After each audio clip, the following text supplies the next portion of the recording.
But we only got 10 minutes, so we'll see how we do here. It's called Letting Go of the Ego. It's from Sunday, November 20th, 2005.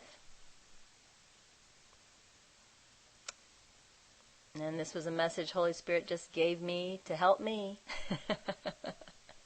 So let's see what it says. Holy Spirit's doing the talking here. I'm doing the listening and the writing.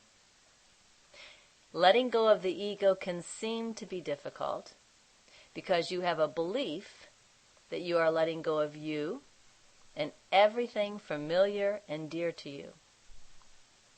As long as you hold on to this belief or this perspective, trying to let go of ego is for naught, because you cannot. You cannot let go of that which you believe is you. This is why you must be led to another way of seeing first.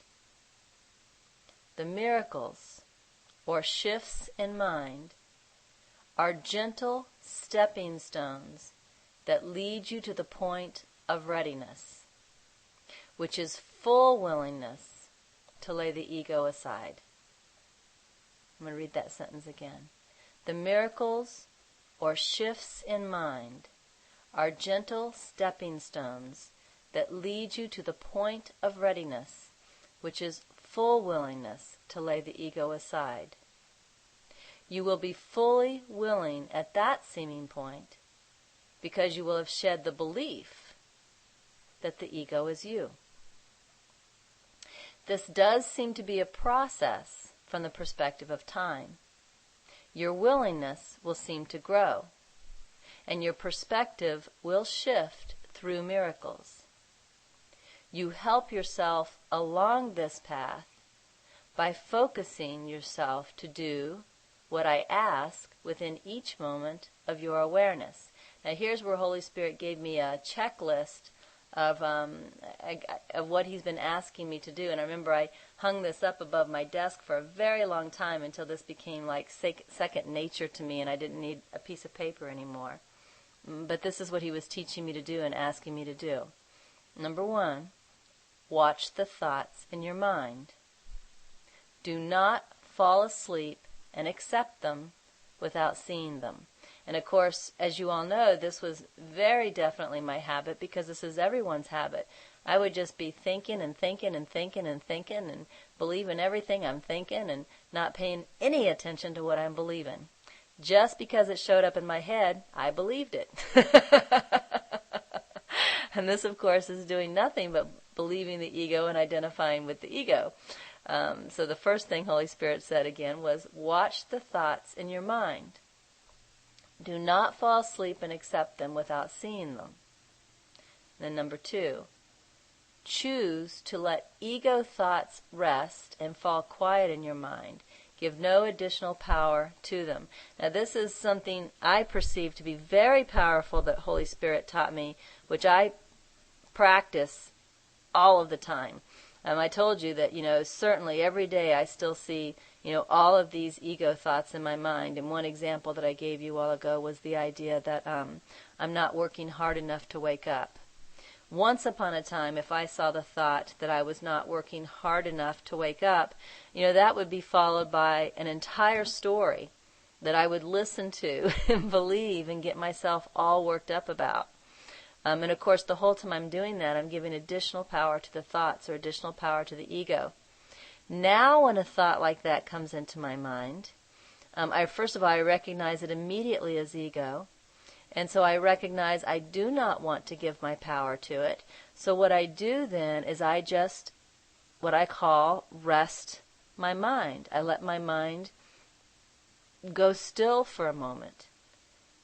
And that way that thought is not followed up with a story. It doesn't, get bigger and bigger and bigger. There was just the thought. I see what the thought is. I rest my mind. It dies. And there's no story following the thought. So again, choose to let ego thoughts rest and fall quiet in your mind. Give no additional power to them. Next step, and I practice this every day, ask me for my thoughts and hold them dear in your mind. Repeat them, contemplate them, feel gratitude for them. Well, if you're anything at all like me, you may be able to still your mind for a moment or two, but you're not going to walk around with a still mind all day. That mind is going to start moving again. So when I see an ego thought in my mind, and I still my mind to let the thought fade and die, I then ask Holy Spirit for a thought to replace it with. And today, in fact, most of the day, my thought was focusing on remembering my desire to listen within more, feeling gratitude for my desire to listen within, and trusting that my desire to listen within more is going to lead me to more listening within. So whenever I would notice that an ego thought was coming into my mind, I would rest, let that thought die, and then return my mind to my remembrance for the day. And this keeps the mind busy, because at least for now, my mind likes to be busy. I still don't know how to keep it still for a long time, but this keeps my mind busy on a thought that Holy Spirit has given me. Then Holy Spirit says, turn to your willingness, cherish it as your strength. And another word for willingness here is desire.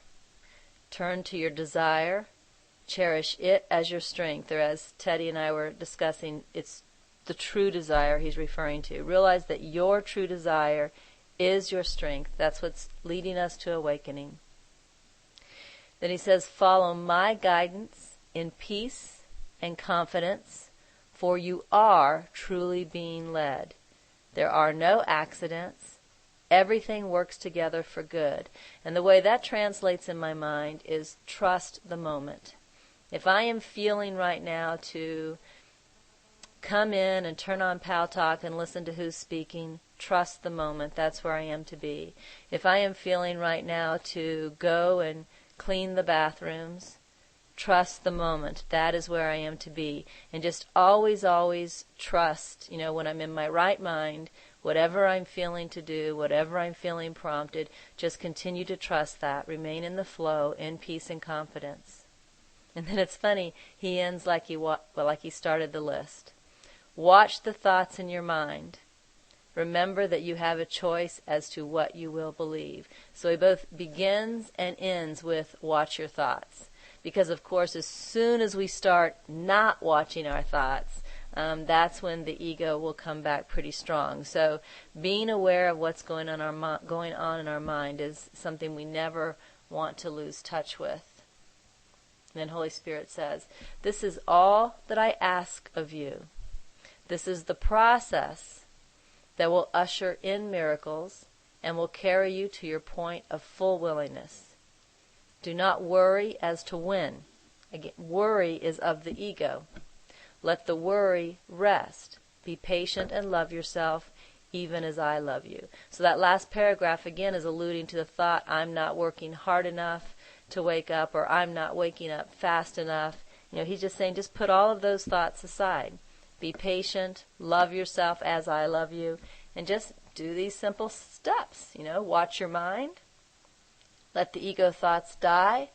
Remember the thoughts I give you. Contemplate them. Feel gratitude for them. Repeat them. Turn to your true desire. Cherish that as your strength. Follow my guidance in the moment in peace and confidence. There are no accidents. Everything's working together for good. And keep watching your mind, by the way. So it's a nice little list. And like I said, I kept that hanging above my desk for a long, long time until it became complete second nature to live that way. So